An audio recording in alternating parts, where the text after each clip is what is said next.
O milagre que mudou a vida de Leonardo. Leonardo tinha apenas 23 anos quando o mundo começou a desabar sobre ele. Era um jovem talentoso, estudante de engenharia, com sonhos e planos, mas há meses vinha lutando contra algo que ninguém conseguia ver, a síndrome do pânico. Os ataques começaram sem aviso. Primeiro, uma sensação de sufocamento no meio da aula. Depois, taquicardia tão forte que ele achava que ia desmaiar. Às vezes, acordava à noite com as mãos tremendo, o peito apertado, como se algo muito pior do que a morte estivesse prestes a acontecer. Os médicos receitaram remédios, mas os efeitos colaterais o deixavam sonolento e desanimado. A faculdade, que antes era sua paixão, virou um fardo. Ele evitava sair de casa, cancelava compromissos, e até o simples ato de pegar um ônibus se tornou uma batalha.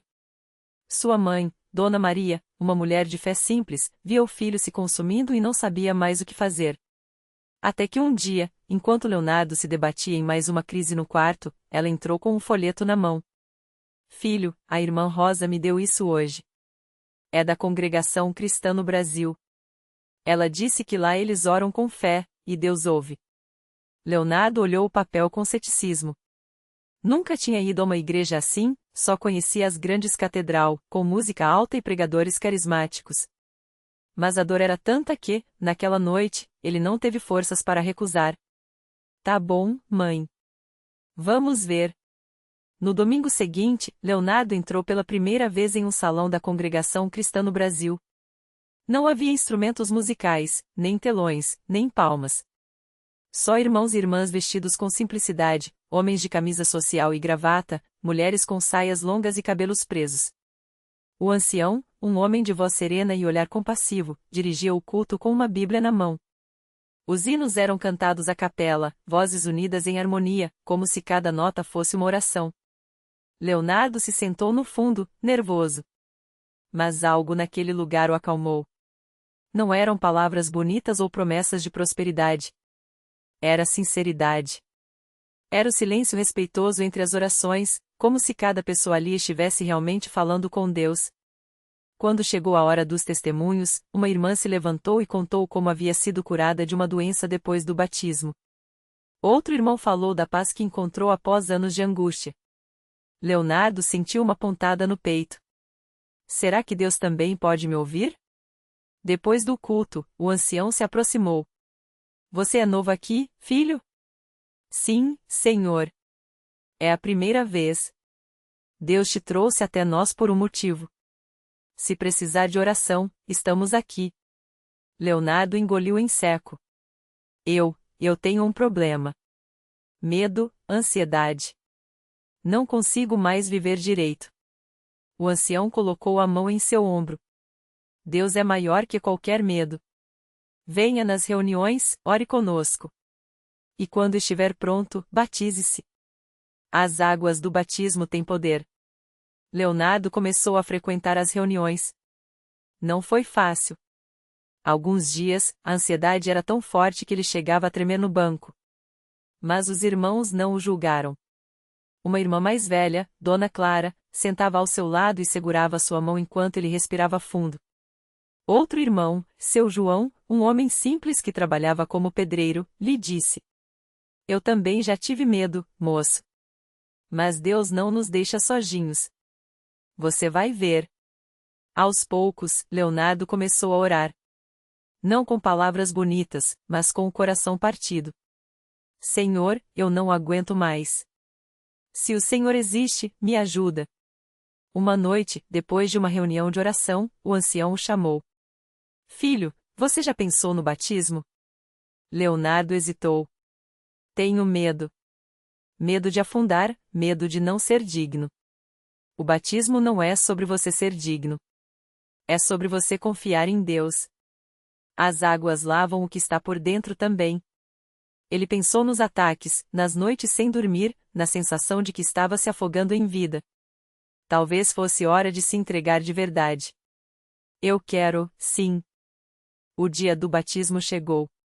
Era uma manhã de sol, e o tanque batismal estava cheio. Leonardo vestiu a túnica branca, sentindo o coração acelerado, mas dessa vez não era pânico. Era expectativa. Quando desceu as escadas do tanque, a água fria o envolveu. O ancião o batizou em nome do Pai, do Filho e do Espírito Santo. E quando Leonardo emergiu, algo tinha mudado. Não foi imediato. Não foi como um passe de mágica. Mas nos dias que se seguiram, ele percebeu, os ataques não vinham mais. Aquele aperto no peito, aquele medo irracional, tinha se ido. Ele ainda sentia ansiedade às vezes, mas agora tinha algo que não tinha antes: paz. Uma semana depois, Leonardo estava no culto novamente. Dessa vez, ele se levantou para dar seu testemunho. Irmãos, eu vim aqui quebrado. Com medo de tudo. Mas Deus me curou. Não foi com remédio, não foi com palavras. Foi com fé. Foi nas águas do batismo, foi nas orações de vocês. Obrigado. O salão ficou em silêncio por um momento. Depois, os irmãos se levantaram e começaram a cantar o hino 45, Jesus, meu Salvador, a ti minha alma canta. Leonardo fechou os olhos, sentindo a presença de Deus como nunca antes. Hoje, Leonardo é um jovem diferente. Ainda enfrenta desafios, mas agora sabe onde buscar força. Ele ajuda outros que chegam à igreja com o mesmo desespero que já foi seu. Sempre diz a eles: Deus não tira o medo só por tirar. Ele nos ensina a confiar. E quando a gente confia, o milagre acontece. Na congregação cristã no Brasil, não há espetáculo. Não há promessas vazias. Há só uma coisa: Deus operando na vida daqueles que creem. E para Leonardo, isso foi suficiente. Leonardo não imaginava que sua vida se tornaria um testemunho tão poderoso. Depois daquele dia, ele começou a frequentar a igreja com uma fé que não cabia dentro dele. Cada culto, cada oração, cada palavra do irmão que pregava parecia falada só para ele. Mas o que mais o marcava eram os olhos das pessoas. Muitos olhavam para ele com esperança, como se dissessem: se Deus fez por ele, pode fazer por mim também. Foi então que ele conheceu a irmã Maria, uma senhora de mãos calejadas e sorriso tímido. Ela chegará à igreja arrastando uma dor que ninguém via: o filho mais velho, viciado em drogas, havia sumido de casa havia 3 anos. As noites dela eram feitas de lágrimas e orações silenciosas, enquanto o marido, desanimado, já nem falava mais no assunto. Quando Leonardo a viu pela primeira vez, sentada sozinha no último banco, algo dentro dele se mexeu. Irmã, posso sentar aqui? Perguntou, baixinho. Ela sentiu, enxugando uma lágrima rápida com um lenço surrado. Não trocaram muitas palavras naquele dia, mas Leonardo não esqueceu aquele olhar. Na semana seguinte, procurou-a depois do culto. Irmã Maria, eu também já achei que Deus não me ouvia. Mas Ele ouve. Só que às vezes a resposta vem de um jeito que a gente não espera. Ela baixou a cabeça, apertando o lenço entre os dedos. Meu filho, eu já não sei mais o que fazer. Rezei tanto, jejuo, mas parece que o céu é de bronze. Leonardo não tinha respostas fáceis. Mas tinha algo melhor, uma história viva de como Deus o tirara do fundo do poço. Então, começou a visitar a irmã Maria toda semana. Orava com ela, lia a Bíblia, e às vezes só ficava em silêncio, deixando-a chorar. Até que um dia, depois de meses, ele teve uma ideia. Irmã, e se a gente fizesse uma vigília por ele? Não só a senhora e eu, mas a igreja toda. Os olhos dela brilharam pela primeira vez em anos. Você acha que? Acho que Deus honra a fé daqueles que não desistem. Naquela sexta-feira, a pequena congregação se reuniu. Não havia banda, nem palanque, nem microfones estrondosos. Só irmãos de joelhos, clamando pelo filho da irmã Maria como se fosse deles. Leonardo orou com uma convicção que surpreendeu até ele mesmo. E quando o relógio marcou meia-noite, algo aconteceu. Um barulho na porta da igreja fez todos se virarem. Um jovem magro, de olhos fundos e roupas sujas, estava parado ali, tremendo. Era o filho da irmã Maria. Ele não disse nada a princípio. Só olhou para a mãe, que se levantou devagar, como se tivesse medo de que fosse um sonho. Quando ela o abraçou, o chão pareceu tremer debaixo dos pés de Leonardo. Não por causa do chão, mas por causa da certeza que inundou seu coração: Deus estava ali. Sempre esteve. O rapaz, que se chamava Rafael, contou depois que, naquela mesma hora, enquanto andava pelas ruas sem rumo, uma voz dentro dele disse: "Vá para a igreja. Sua mãe está te esperando." Ele não sabia explicar como, mas sentirá uma paz tão grande que não teve forças para resistir. Nos meses seguintes, Rafael foi acolhido pelos irmãos. Não houve sermões pesados, nem cobranças. Só amor, paciência e muita oração. Leonardo, que já tinha sido resgatado uma vez, agora via Deus usando suas mãos para resgatar outro. E assim, sem perceber, ele se tornou um daqueles irmãos que a congregação forma, não por títulos, mas por um coração disposto a servir. Hoje, quando alguém pergunta a Leonardo como ele tem tanta fé, ele sorri e responde: "Não é minha fé que é grande. É o Deus em quem eu creio que é poderoso. E ele não muda. Ontem salvou a mim, hoje salvou o Rafael, amanhã vai salvar você." Porque na congregação cristã no Brasil, os milagres não são contados só nas histórias do passado. Eles acontecem toda semana, nos bancos de madeira, nas mãos dadas, nos corações que se rendem. E o maior deles não é o que se vê, mas o que se sente, a certeza de que, mesmo quando tudo parece perdido, Deus está trabalhando. Sempre esteve. Sempre estará. E foi assim que a vida de Rafael também mudou para sempre. O jovem que entrou na igreja arrastado pela dor saiu de lá carregado pela graça. Os irmãos não o deixaram sozinho nem depois do culto. Por semanas, eles o visitavam no hospital, oravam com ele, levavam comida para sua mãe, que chorava de gratidão. "Nunca vi tanta gente boa junta", ela dizia, segurando as mãos da irmã Maria, que sempre chegava com um sorriso e uma palavra de ânimo. Rafael, que antes mal conseguia olhar nos olhos das pessoas, agora falava do amor de Deus com uma convicção que surpreendia até ele mesmo. "Parece que eu nasci de novo", confessava aos irmãos, enquanto ajudava a arrumar as cadeiras depois dos cultos. Não era mais o mesmo rapaz amargurado. O ódio que carregava no peito tinha sido substituído por uma paz que ele não conseguia explicar, só sabia que era real. Um dia, meses depois, ele chegou à igreja com uma notícia que deixou todos emocionados: havia conseguido um emprego. Nada de grande, um serviço humilde em uma oficina mecânica, mas para ele era um milagre. Os irmãos oraram, e Deus abriu a porta, contava, com os olhos brilhando. E não parou por aí.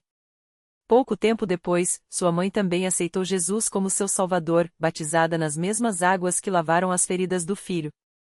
Enquanto isso, Leonardo continuava firme, agora como um dos irmãos mais ativos da congregação. Não pregava, não tinha cargo, mas todo mundo sabia: se precisasse de ajuda para carregar um doente, consolar um aflito ou simplesmente ouvir alguém, ele estava lá. Sua vida tinha se tornado um testemunho silencioso de que Deus não escolhe os capacitados, mas capacita os escolhidos. E assim, entre orações, lágrimas e sorrisos, aquelas duas vidas, que o mundo diria estar perdidas, se encontraram no colo do Pai. Porque na congregação, ninguém é só mais um na multidão. Cada história importa. Cada dor é ouvida. Cada milagre, por menor que pareça, é celebrado como prova de que Deus ainda fala. Ainda age. Ainda ama. E se você passar por uma das igrejas um dia, talvez veja um homem de mãos calejadas ajudando um jovem a se levantar do banco. Ou um rapaz de olhar sereno abraçando um irmão que chega desanimado. Não são cenas ensaiadas.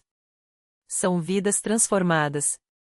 São milagres que não precisam de holofotes, porque o maior espetáculo já aconteceu: Deus mudou o final da história deles. E pode mudar a sua também. Basta entrar. Basta crer. Naquela mesma igreja, alguns bancos à frente, sentava-se Dona Maria, uma senhora de cabelos brancos e mãos trêmulas que há anos carregava um peso invisível. Seu filho, Lucas, havia se perdido nas ruas ainda adolescente, levado pelas más companhias e pela ilusão de que a liberdade estava em fugir de casa. Anos se passaram sem notícias. As noites de Dona Maria eram feitas de orações entre soluços, pedindo a Deus que, mesmo que ela não visse mais o filho em vida, ao menos ele estivesse vivo. Que algum anjo o protegesse onde ela não podia chegar. Até que uma tarde, enquanto ela orava no culto de terça-feira, o pastor fez um chamado: "Se tem alguém aqui com um fardo no coração, venha à frente. Deus quer aliviar sua dor hoje." Dona Maria hesitou, mas algo dentro dela a impulsionou. Com passos lentos, apoiada na bengala, ela se dirigiu ao altar. Não pediu nada em voz alta. Só chorou. E enquanto as irmãs a abraçavam, ela sentiu uma paz tão profunda que, por um instante, esqueceu da saudade. Naquela mesma hora, a centenas de quilômetros dali, Lucas acordou em um banco de praça com o corpo dolorido e a alma mais vazia do que nunca. Ele não sabia explicar por quê, mas algo o fez levantar. Talvez fosse a lembrança distante do cheiro do pão quente que sua mãe fazia nas manhãs de domingo. Ou talvez fosse apenas o cansaço de correr sem rumo. O fato é que, pela primeira vez em anos, ele sentiu vontade de voltar. Não tinha dinheiro, não tinha documentos, não tinha nem mesmo a certeza de que seria recebido. Mas algo dentro dele sussurrou: vá. E ele obedeceu. Dias depois, quando Dona Maria abriu a porta e viu o filho à sua frente magro, com olheiras fundas, mas vivo, ela não gritou, não chorou de imediato. Só o abraçou com tanta força que Lucas sentiu, pela primeira vez em anos, que estava em casa. Não perguntaram nada naquele momento. Não houve sermões. Só silêncio, lágrimas e gratidão. No domingo seguinte, eles estavam na igreja. Lucas, envergonhado, tentava se esconder no fundo, mas o pastor o chamou pelo nome. Deus não só te trouxe de volta para sua mãe, meu filho. Ele te trouxe de volta para ele. E ali, entre os irmãos que nem conhecia, Lucas sentiu algo que havia esquecido: esperança. Hoje, quem passa pela congregação pode ver Dona Maria sentada na primeira fileira, com as mãos já não tão trêmulas, louvando a Deus com um sorriso que só quem já recebeu um milagre conhece. E ao seu lado, Lucas, agora um obreiro, ajudando outros jovens que, como ele, achavam que não havia mais saída. Porque na CCB, ninguém é um caso perdido. Todo recomeço é possível. Toda história pode ter um novo capítulo. E se você está lendo isso hoje pensando que sua situação é sem solução, saiba, o mesmo Deus que ouviu o choro de Dona Maria, que guiou os passos de Lucas, que transformou a vida daqueles dois homens no banco da igreja, está te esperando. Não importa quão longe você esteja. Não importa o que você fez. O milagre não é só para eles. É para você também. Basta dar o primeiro passo. Basta entrar. Basta crer. Naquela mesma noite, enquanto as luzes da congregação se apagavam e os últimos irmãos se despediam com abraços apertados, uma jovem chamada Ana permaneceu sentada no banco do fundo, os olhos cheios de lágrimas que ela tentava esconder. Ela tinha chegado ali arrastada por uma prima, depois de meses dizendo que não adiantava mais rezar, que sua vida era um erro sem conserto.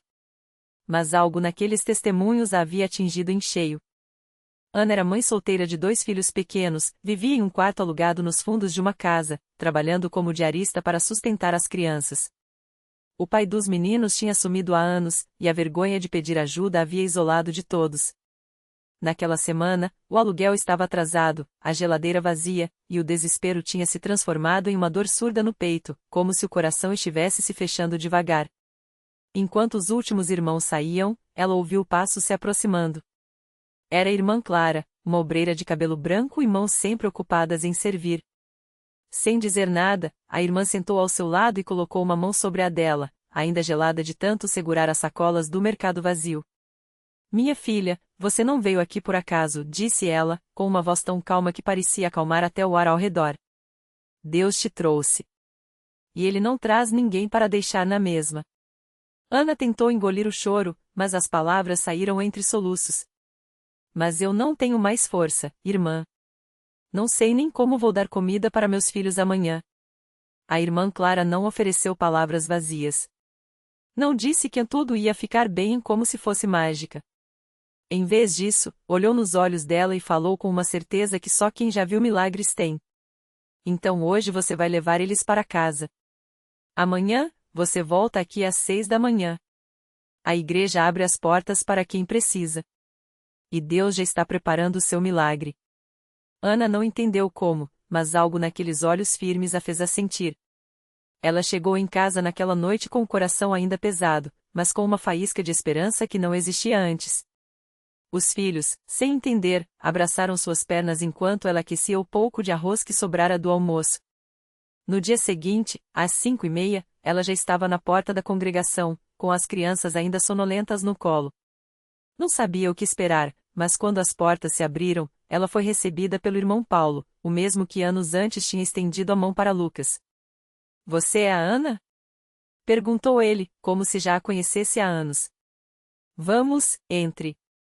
Suas crianças podem ficar na salinha com as outras, enquanto a gente conversa. Enquanto os meninos brincavam com outros filhos de irmãos, Ana foi levada para uma salinha nos fundos, onde 3 obreiros a esperavam com café quente e pão fresco. Não era um prato cheio, mas era comida. E era carinho. Ana, disse o irmão Paulo, sentando à sua frente, a gente não vai te prometer ouro. Mas vamos te dizer uma coisa, aqui, você não está sozinha. E Deus não esquece de quem confia nele. Ela ouviu enquanto eles explicavam sobre os cursos profissionalizantes que a igreja oferecia para mães como ela, sobre a cesta básica que poderia levar naquele mesmo dia, sobre o grupo de oração das quartas-feiras, onde mulheres compartilhavam suas lutas e saíam mais leves. Mas o que realmente a marcou foi quando a irmã Clara entrou na sala carregando uma caixa de sapatos. Isso aqui é para você, disse ela, colocando a caixa na mesa.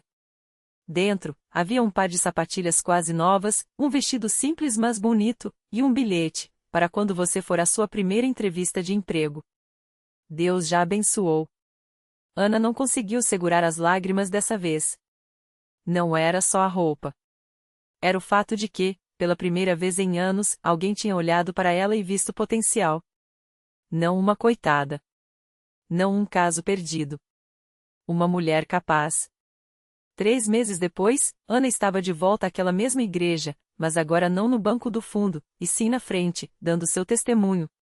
Com as mãos ainda um pouco trêmulas, ela contava como tinha conseguido um emprego como auxiliar de cozinha em um restaurante, como seus filhos agora tinham um quarto só deles, como todas as noites, antes de dormir, eles oravam juntos. Eu pensei que minha vida tinha acabado, dizia ela, olhando para as outras mulheres na plateia que a sentiam com lágrimas nos olhos. Mas Deus mostrou que o meu livro ainda tinha muitas páginas em branco. E Ele estava só esperando eu deixar Ele escrever nelas. No final do culto, enquanto o coral cantava Deus é fiel, Ana viu uma moça desconhecida se aproximar, com os olhos baixos e as mãos apertando uma bolsa surrada. Sem precisar perguntar, Ana soube, aquela era mais uma que tinha chegado achando que não havia saída. E com um sorriso que só quem já recebeu um milagre conhece, ela estendeu a mão e disse: Vem, irmã. Você não está sozinha. Aqui, todo recomeço é possível. O milagre que não acaba. A moça, chamada Clara, tremia enquanto contava sua história entre soluços, desemprego, dívidas e ameaça de perder a guarda do filho. Ana abraçou forte, como outrora alguém fizera por ela, e sussurrou: Deus não nos tira do fogo, mas caminha conosco dentro dele. Naquela noite, Clara dormiu no quarto que já abrigara outras sem saída, um espaço simples, mas cheio de orações respondidas. Dias depois, durante um café comunitário na igreja, uma senhora idosa ouviu Clara cantarolar para o filho. Você tem uma voz de anjo, disse, revelando ser dona de uma pequena padaria que precisava de alguém para animar as manhãs com músicas. Pago pouco, mas tem casa nos fundos. Clara chorou. Não era riqueza, mas era um começo. 1 ano depois, no mesmo culto, Clara subiu ao palco com seu filho no colo. Pensava que minha história tinha acabado, mas Deus só estava editando os capítulos que eu não via. Ao seu lado, Ana sorria, agora coordenando um projeto que transformava quartos vazios em lar temporário para mulheres como ela e Clara. Milagre não é só o que Deus faz por nós, disse Ana ao microfone, é o que Ele faz através de nós quando escolhemos ser ponte. Reflexão final. A vida não nos promete ausência de tempestades, mas sim faróis, pessoas que, como Ana, acendem luz onde só havia escuridão. O verdadeiro milagre não é a mudança instantânea, mas a coragem de reescrever a história, página por página, mesmo com as mãos trêmulas. Deus não apaga nosso passado, Ele o redime, transformando cicatrizes em mapas para quem vem depois. Lição: nunca subestime o poder de um Amém dito com amor. Às vezes, o milagre alheio começa quando oferecemos o que nos salvou, um quarto, um abraço, ou simplesmente a certeza de que ninguém está sozinho na escuridão.